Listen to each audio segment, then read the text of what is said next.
Akabo wa Akatu.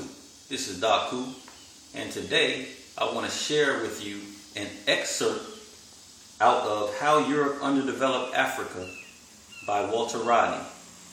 Now, for those of you that don't know who Walter Rodney is, he was a Guyanese scholar and author who was assassinated, blown up in 1980. Now, before I go any further, I would just want to inform you and remind you that whenever you have a black man or woman that's a threat to the system of racism, white supremacy, they're either defamed, jailed, or assassinated. That's the three things that are going to happen to you if you become a threat to the system of racism, white supremacy. Defamation of character, assassination, or incarceration. The excerpt that I want to take out of this book is in response to what do we need to do to get out of the condition that we are in. People are always saying that those of us that are conscious and attempt to wake the sleeping giants, we're not doing anything of importance. Or we're not sharing any important information or information that you haven't heard before. So instead of trying to speak off the top of my head, I want to start going into these books that we've studied over the years. This was given to me as a gift in the year 2000 from a friend from Freetown, Sierra Leone,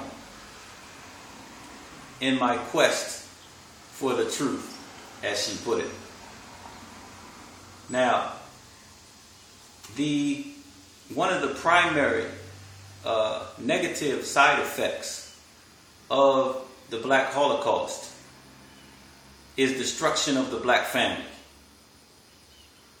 Now, I want to go into how Europe underdeveloped Africa so you can see what family life was like, or an aspect of family life, before contact with the European.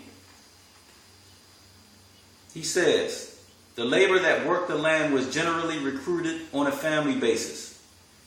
A single family or household would till its own plots, and it would also be available to share certain joint farming activities with other members of the extended family. Annual hunts and river fishing were also organized by a whole extended family or village community. Community, unity, unit, one. He goes on to say that if a man's crops were destroyed by some sudden calamity, relatives in his own village helped him. If the whole community was in distress, people moved to live with their kinsmen in another area where food was not scarce. The system was highly organized so that a man from Braun could visit Fonty many hundreds of miles away and receive food and hospitality from a complete stranger. The dominance of the family principle affected the two principal factors of production, land and labor, as well as the system of distributing goods. Now he goes further to talk about the family, but I'll let you read the rest of it yourself. Remember, How Europe Underdeveloped Africa by Walter Rodney, the Guyanese scholar and author who was assassinated in 1980. Now, people keep asking me, why don't I just do this and that myself? And there are some things that I'm doing myself, but don't be mistaken. The fight that we're fighting is not an individual fight. And this is the reason that I read about the family in this book. The fight is not an individual fight. The fight is a collective fight.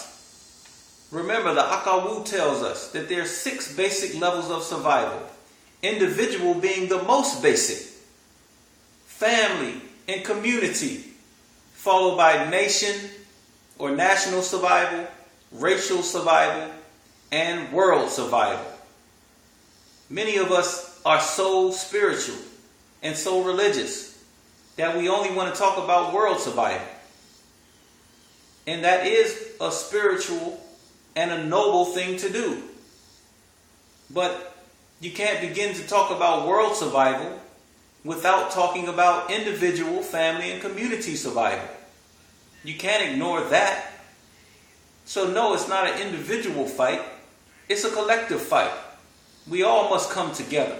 We all must reestablish the family to reestablish the community. There is no civilization without family. This has been Daku Akabo Wa Akatu.